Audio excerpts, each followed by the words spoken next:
दोस्तों नमस्कार, स्वागत है एक बार फिर से देश और दुनिया की तमाम बड़ी खबरों में। यदि आपने अभी तक चैनल को सब्सक्राइब नहीं किया है तो कृपया चैनल को लाल बटन दबाकर सब्सक्राइब करें और घंटी बटन भी दबा दें। ये पहली बड़ी खबर है, केंद्रीय मंत्रियों ने लगाई झाड़ू, स्वच्छता अभियान में बढ़ चढ़कर लिया हिस्सा। दरअसल स्वच्छ भारत अभियान के तहत प्रधानमंत्री मोदी के आह्वान पर महात्मा गांधी की 154वीं जयंती से पहले देश भर में साफ सफाई अभियान बड़े पैमाने पर चल रहा है। स्वच्छता ही सेवा अभियान के तहत श्रमदान में आम लोगों और पार्टी कार्यकर्ताओं के साथ केंद्रीय मंत्रियों ने भी बढ़ चढ़कर हिस्सा लिया। केंद्रीय गृह मंत्री अमित शाह ने गुजरात के अहमदाबाद में झाड़ू लगाई, जबकि बीजेपी के राष्ट्रीय अध्यक्ष जेपी नड्डा ने केंद्रीय मंत्री मीनाक्षी लेखी के साथ दिल्ली की अंबेडकर बस्ती में जाकर सफाई की। इसी तरह से गुजरात के मुख्यमंत्री भूपेंद्र पटेल ने भी अहमदाबाद में झाड़ू लगाई, जबकि महाराष्ट्र के डिप्टी सीएम देवेंद्र फडणवीस ने मुंबई में स्वच्छता अभियान में हिस्सा लिया। तो वहीं पूर्व केंद्रीय मंत्री रविशंकर प्रसाद ने पटना में झाड़ू लगाई। जेपी नड्डा ने कहा कि पीएम मोदी के आह्वान पर बीजेपी कार्यकर्ताओं ने स्वच्छता अभियान को जन आंदोलन बना दिया है। जेपी नड्डा ने कहा कि देश भर में करोड़ों कार्यकर्ता साफ सफाई अभियान में बढ़ चढ़कर हिस्सा ले रहे हैं। अगली बड़ी खबर, स्वच्छता अभियान के तहत प्रधानमंत्री मोदी ने भी किया श्रमदान। 75 डे हार्ड चैलेंज पूरा करने वाले अंकित बैनपुरिया के साथ में की सफाई। दरअसल प्रधानमंत्री नरेंद्र मोदी ने रविवार को स्वच्छता अभियान पर सोशल मीडिया प्लेटफॉर्म एक्स पर एक वीडियो पोस्ट किया। इस वीडियो में उन्हें स्वच्छता अभियान के तहत श्रमदान करते देखा जा सकता है। वीडियो में 75 डे हार्ड चैलेंज को पूरा करने वाले हरियाणा के अंकित बैनपुरिया भी मौजूद हैं, जो इन दिनों सोशल मीडिया पर काफी वायरल हैं। दोनों ही लोगों को साफ सफाई करते हुए और झाड़ू लगाते देखा जा सकता है। इस बीच प्रधानमंत्री मोदी ने देश की जनता से भी इस अभियान से जुड़ने की अपील की है। अगली बड़ी खबर, मुख्यमंत्री एमके स्टालिन ने पीएम मोदी पर बोला जबरदस्त हमला, बोले सबसे बड़ा हथियार है ध्यान भटकाने की राजनीति। दरअसल तमिलनाडु के मुख्यमंत्री एमके स्टालिन ने बीजेपी पर तीखा हमला बोला है। राज्य में उनके बेटे उदयनिधि स्टालिन के सनातन धर्म को लेकर दिए गए विवादास्पद बयान के बाद छाए सनातन और हिंदू धर्म के मुद्दे को लेकर भी उन्होंने बात की। एमके स्टालिन ने कहा कि बीजेपी और सहयोगी दल देश की वास्तविक समस्याओं पर बात नहीं करते, बल्कि ध्यान भटकाने वाले मुद्दों को जानबूझकर उछालते हैं। एमके स्टालिन ने कहा कि बीजेपी का सबसे बड़ा हथियार विभाजनकारी राजनीति का उपयोग है। एमके स्टालिन ने कहा कि बीजेपी का सबसे बड़ा हथियार ध्यान भटकाने वाली राजनीति है। उन्होंने कहा कि वे वास्तविक मुद्दों पर बात नहीं करेंगे। जब कोई समस्या नहीं होगी तो वे लोग समस्याएं पैदा करते हैं। अगली बड़ी खबर, उमर अब्दुल्ला ने बीजेपी पर बोला जबरदस्त हमला, बोले बीजेपी ने लोगों को दिया धोखा, लद्दाख चुनाव में बीजेपी को मिलेगी करारी हार। दरअसल लद्दाख ऑटोनॉमस हिल डेवलपमेंट काउंसिल के लिए 4 अक्टूबर को चुनाव होने हैं। चुनाव में कुल 85 उम्मीदवार चुनावी मैदान में हैं। इनमें से सबसे ज्यादा प्रत्याशी कांग्रेस पार्टी के हैं। इसी बीच उमर अब्दुल्ला ने कारगिल क्षेत्र के द्रास में एक छोटी रैली को संबोधित करते हुए बीजेपी के नेतृत्व वाली केंद्र सरकार पर पार्टियों के अभियान में बाधाएं पैदा करने का आरोप लगाया। उन्होंने दावा किया कि बीजेपी की लद्दाख क्षेत्र में स्थिति ठीक नहीं है और कारगिल हिल डेवलपमेंट काउंसिल चुनावों में उसे करारी हार का सामना करना पड़ेगा, क्योंकि लद्दाख के लोगों को बीजेपी ने धोखा दिया है। अगली बड़ी खबर, बिहार की राजनीति में आ गया सियासी भूचाल, आनंद मोहन की बीजेपी में हो सकती है एंट्री, लेकिन नीतीश कुमार को नहीं मिलेगी जगह। दरअसल राज्यसभा सांसद मनोज झा की ओर से ठाकुरवाली कविता के बाद जारी सियासत के बीच नेता प्रतिपक्ष विजय कुमार सिन्हा ने बड़ा बयान दिया है। चेतन आनंद ने राजनाथ सिंह से मुलाकात की है। इस मुलाकात के क्या मायने हैं, इस पर मीडिया से बातचीत में विजय कुमार सिन्हा ने कहा कि आरजेडी में कोई भी स्वाभिमानी व्यक्ति सम्मान के साथ में नहीं रह सकता।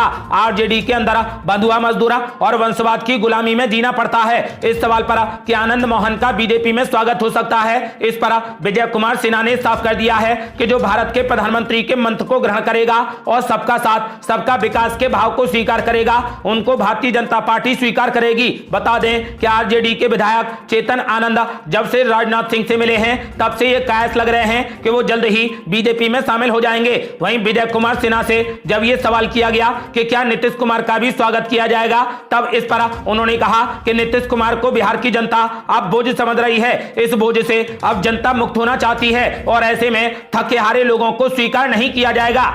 अगली बड़ी खबर, मुख्यमंत्री अशोक गहलोत ने बीजेपी और प्रधानमंत्री मोदी पर बोला जबरदस्त हमला, बोले सरकार बदलते ही बंद कर दी जाएंगी सभी योजनाएं। दरअसल राजस्थान विधानसभा चुनावों में अब कुछ ही दिन बचे हैं। ऐसे में राजनीतिक पार्टियां हाथ दांव पेच लगाकर जनता को अपनी साइड में करने की कोशिश कर रही हैं। इस बीच प्रधानमंत्री नरेंद्र मोदी और बीजेपी की तरफ से मुख्यमंत्री अशोक गहलोत पर लगातार आरोप लग रहे थे कि मुख्यमंत्री अशोक गहलोत ने मुफ्त की रेवड़ियां बांटी हैं। अब इसको लेकर मुख्यमंत्री अशोक गहलोत ने प्रधानमंत्री मोदी पर जमकर निशाना साधा है। अशोक गहलोत ने कहा कि हम प्रधानमंत्री मोदी से यह अपील करते हैं कि हमारे पास इतनी अच्छी योजनाएं हैं, आप उनका एक बार अध्ययन करें और जो भी योजना आपको पसंद आए उसे देश भर में लागू करें। मुख्यमंत्री अशोक गहलोत ने कहा कि अगर उसमें कोई योजना पसंद भी नहीं है तो उसको बताएं कि इसमें क्या कमी है, लेकिन आपके पास यह अधिकार नहीं है कि आप आकर लोगों को गुमराह करें। इसके साथ ही अशोक गहलोत ने कहा कि हमें आप गारंटी दें कि अगर आपकी सरकार आई तो ये योजनाएं जो चल रही हैं इनमें से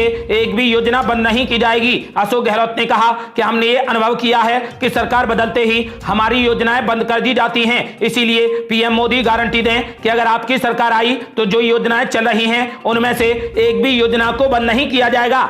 अगली बड़ी खबर, कांग्रेस और आम आदमी पार्टी में मचा बवाल।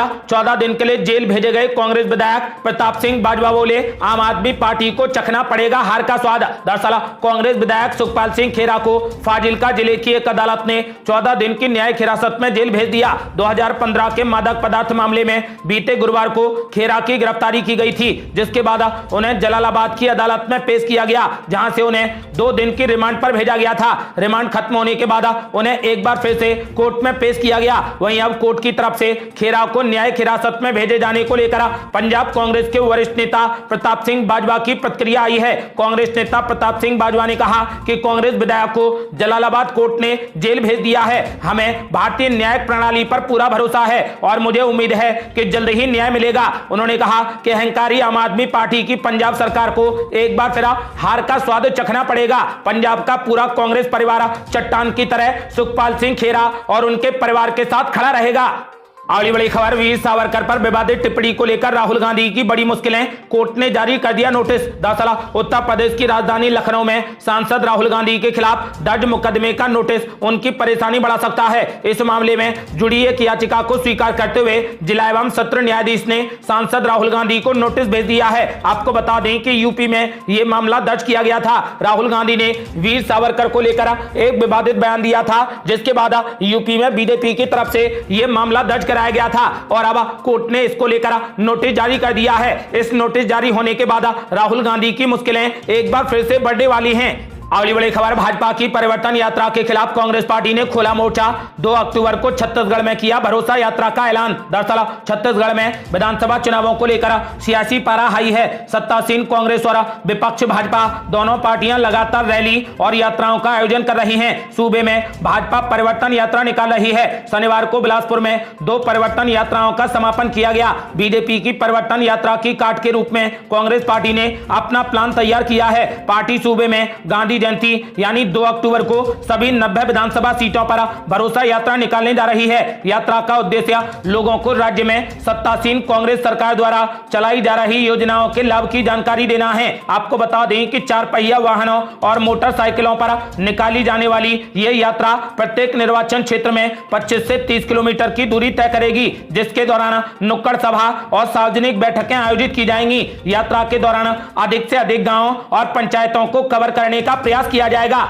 अगली बड़ी खबर, इंडिया गठबंधन पर जमकर बरसे प्रधानमंत्री मोदी। बोले अब महिलाओं को जाति के आधार पर विभाजित करने की नई चाल चल रहा विपक्ष। दरअसल प्रधानमंत्री नरेंद्र मोदी छत्तीसगढ़ पहुंचे। बिलासपुर में परिवर्तन महासंकल्प रैली में प्रधानमंत्री नरेंद्र मोदी ने महिला आरक्षण अधिनियम में अन्य पिछड़ा वर्ग की महिलाओं के लिए आरक्षण के प्रावधान किए जाने की मांग पर विपक्ष पर सीधा हमला बोला। उन्होंने आरोप लगाया कि विपक्ष महिलाओं की एकजुटता को जातिवाद से तोड़ने के लिए तरह तरह के कुचक्र रच रहा है। पीएम मोदी ने रैली को संबोधित करते हुए कहा कि 3 दशक से लंबित महिला आरक्षण विधेयक को संसद में मजबूरी में समर्थन देने के बाद उसके पास होने पर घमंडिया गठबंधन के लोग गुस्से से भरे पड़े हैं। इनकी नींद हराम हो गई है। वो डर के कारण नए नए खेल खेल रहे हैं। वो महिलाओं की एकजुटता से डर गए हैं। उन्होंने कहा कि वो नया खेल खेल रहे हैं, बहनों में फूट डालना चाहते हैं। उनकी कोशिश है कि महिलाएं संगठित ना हो और उन्हें जातिवाद के जरिए तोड़ा जाए, भांति भांति के झूठ फैला दिए जाएं। उन्होंने लोगों से हर परिवार में आपकी बेटी के भविष्य को उज्जवल बनाने वाले इस विधेयक को लेकर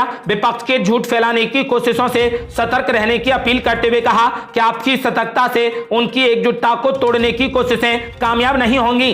अगली बड़ी खबर, यूपी में धान, मक्का, बाजरा और ज्वार की खरीद आज से हो गई शुरू। योगी सरकार ने तय कर दिए रेट। दरअसल यूपी सरकार की खरीद विपणन वर्ष 2023-24 में समर्थन मूल्य योजना के तहत रविवार से पश्चिम उत्तर प्रदेश और बुंदेलखंड में धान की खरीद शुरू हो गई है। इसके साथ ही धान, मक्का, बाजरा और ज्वार की भी खरीद शुरू हो गई है। खाद्य आयुक्त ने बताया कि मोटे अनाजों के अंतर्गत प्रदेश में मक्का, बाजरा और ज्वार खरीद हेतु मक्का का न्यूनतम समर्थन मूल्य 2090 रुपए प्रति क्विंटल, बाजरा का 2500 रुपए प्रति क्विंटल, ज्वार हाइब्रिड का 3180 रुपए प्रति क्विंटल, ज्वार मालदंडी का 3225 रुपए प्रति क्विंटल तथा कोदो का समर्थन मूल्य 3846 रुपए प्रति क्विंटल की निर्धारित दर से खरीद की जाएगी। मक्का, बाजरा एवं ज्वार की खरीद 1 अक्टूबर से लेकर 31 दिसंबर तक की जाएगी।